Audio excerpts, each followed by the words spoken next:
You know what it is. You know what it is. It's year-end list season, and we're starting off with the official lists. Well, I've already done a few official lists, technically, like the pop songs of the year, yada, yada, yada. But I always like to see this one as like the main beginning of like the listy lists. The EPs of the year. Then we do honorable mentions. Then we do songs of the year. Then we do albums of the year. But I always like to start with EPs of the year. These are what I think are the best EPs this year. Obviously, that's the title of the video. I've heard quite a few EPs this year, to be fair. Probably more than last year, I would think. Yeah, I think I only heard like 30 last year, which is still a decent amount. But this year, I've gone a bit more closer to the 50 mark with EPs. I've been binging, guys. I've been on it, and there's been some really good ones. Some ones that actually I was a bit sad to leave out because I thought, this is worthy of putting on, but I could only include 10. Okay, so we're gonna go with the 10 best EPs of the year. Please tell me your favorite EPs of the year. Tell me your thoughts on my picks as well. And yeah, let's get on with it. Hopefully you get some recommendations because some of these ones are pretty obscure and you might not have heard of them before, but I'm always here to deliver. To deliver the goods. Let's go.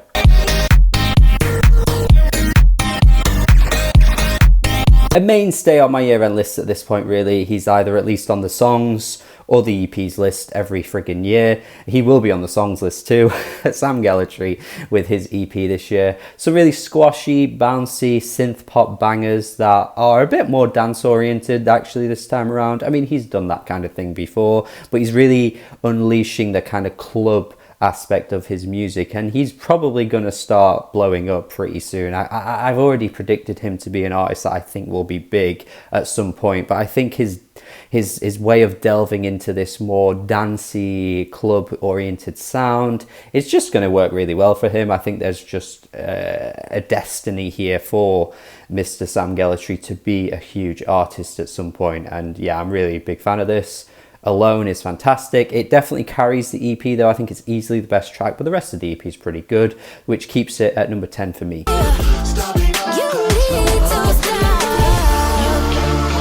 This new R&B group Flow, which I'm seeing quite a bit of buzz about, I'm starting to see a little bit more hype for them, and it's looking more and more likely that they're going to be pretty big at some point as well. Yeah, what can I really say? Just some really classic, sultry sounding R&B jams with a pop flavor. I mean, look, if you're really wanting just some 2000s nostalgia, you can't really look any further than Flow, because they're just absolutely nailing this vibe, this sound from that era so bloody well. Destiny's Child being one of the obvious comparisons you could make. Yeah, Control Freak is a great track. Really good stuff here. I'm very excited to see where these guys go in the future.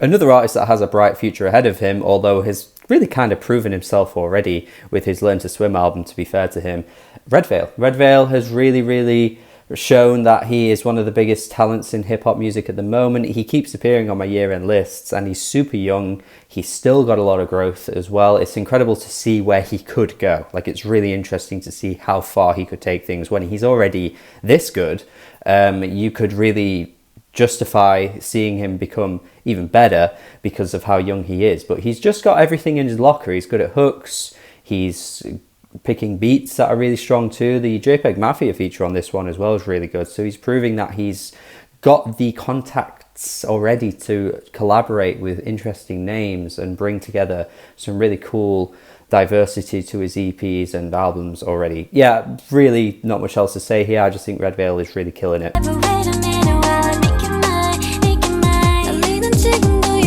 Next at number 7, we've got New Jeans, one of the more exciting K-pop groups on the rise at the moment. We've got Super Shy, which went pretty viral this year. Really catchy, fun little tune. And the rest of the EP, as short as it is still there, bringing some nice, comfy, sugary pop tunes. Yeah, I think obviously at the moment we're only getting a short amount of music here, but where they could go, I think, is pretty exciting.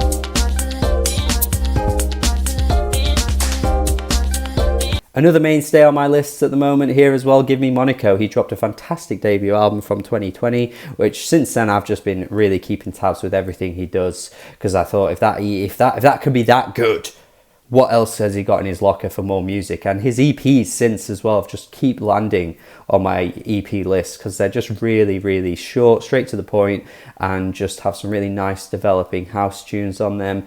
I think, yeah, just in terms of underground house names at the moment, I really can't see how you could go wrong with Give Me Monaco. I mean, so many good tunes under his belt now. Just want another album. Let's go. Too often. We're in the top 5 now, and we've got Juno here, an EP that is filled with that kind of sort of hyper pop leaning emo rap pop stuff that we're getting a lot of at the moment.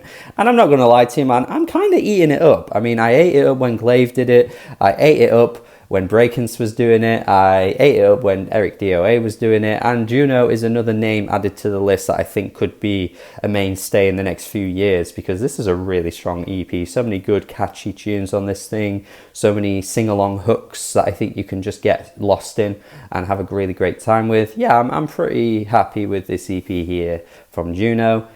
I want to hear more in the future. I probably keep saying that with this list, won't I?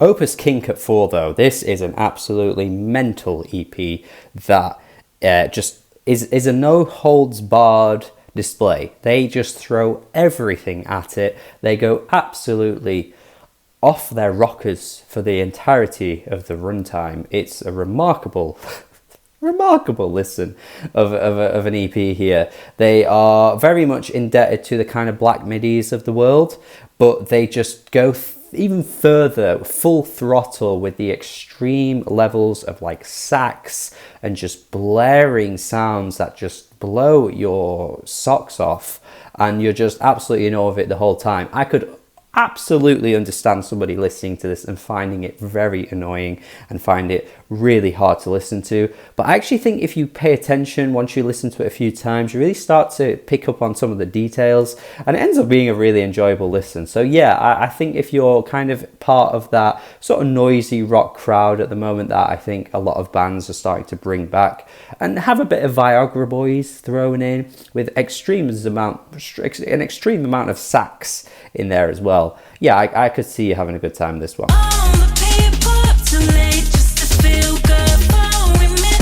At number 3, we have Salute, which I think is probably one of the most underrated, lack of spoken about EPs of the year, to be honest with you. I've really seen very little talk on this, but I'm absolutely a fan of what he's doing on this EP. I'm really impressed with the sort of fruitful, tasty tunes that are mixed in with kind of like house and dance and electronic elements that are really, really catchy and fun, that just bring the tracks to life in a really great way. I think the features that come on are great on this EP as well.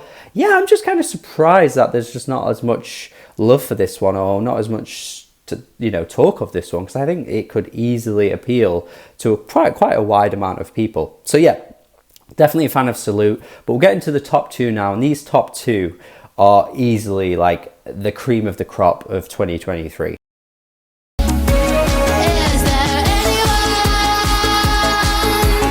Hemlock Springs, man, just absolutely adore her brand of pop music this year. Her style, her quirkiness. You've got some really odd and off-kilter, weird, quirky elements that come through on tracks like Girlfriend. You've got a track like Anyone, where the vocal melodies are just absolutely stunning and absolutely to die for. Yeah, there's so much to her game. Like, she is a really, really promising artist that has so many different flavors, shows so many different sides to her.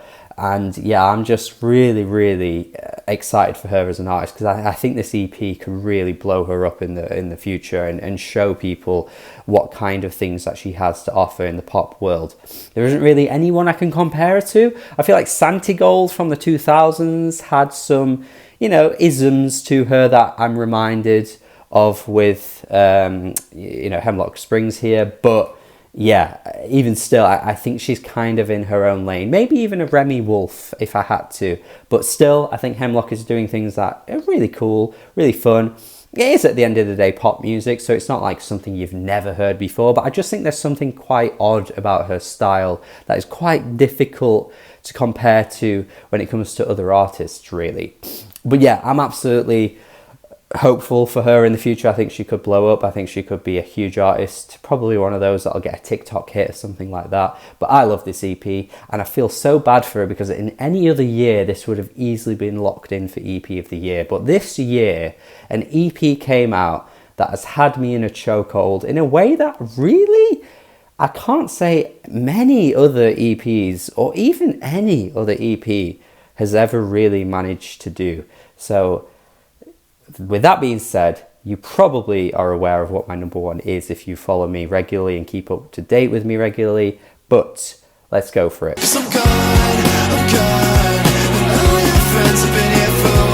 James Ivy, Everything Perfect, EP of the year. This is number one for me quite easily, and I think if you follow me closely and have been keeping up to date with what I do, like I already said, this shouldn't be a shock at all. This has just really been an EP that's been an absolute revelation for me in 2023 in terms of just being so addictive and replayable in a way that surprises me a lot, because I've really never had this with an EP before. Like usually with EPs, you know, I like them a lot, I play them a lot, but you know, because they're short, because there's only maybe 5-6 songs or whatever, it's like, okay, I don't want to play this too much because I'm getting the same thing in a short, condensed amount of time, and I don't want to get bored of it. Whereas this is an EP that's exactly the same. It's like 27 minutes or whatever, 7 tracks, and yet that hasn't had an impact on me at all. I've at some points been playing this daily, and yet I've never really found it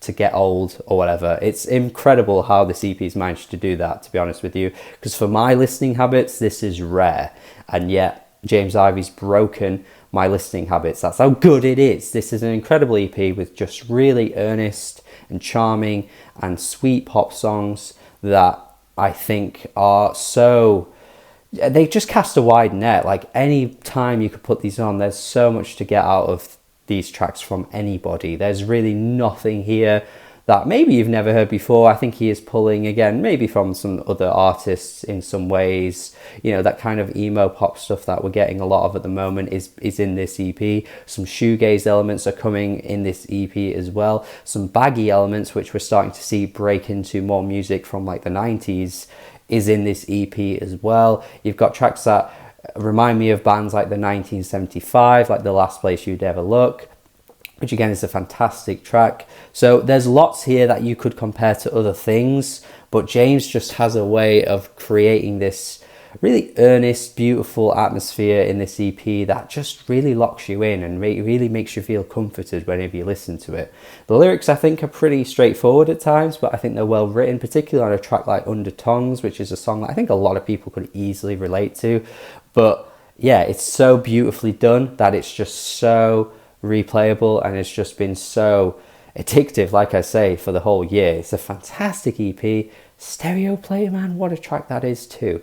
So bloody good. EP of the year, quite easily EP of the year as well. There's really not much to knock this off number one. And yeah, that is it from me. Hopefully you get some recommendations from this list, and of course if you've not heard any of these before, then you need to check them out. In the comments, please tell me what your EPs of the year are as well, if I've missed any or there's any that I think I should have checked out by now. Please let me know. Give me your top 5, give me your top 10, whatever you want to do. Please just leave a comment. Subscribe as well. Keep up to date with all of these lists because there'll be more coming. And check out my Patreon as well. Check out my Patreon as well. Support me over on there. That would be wonderful. Have a good day and goodbye.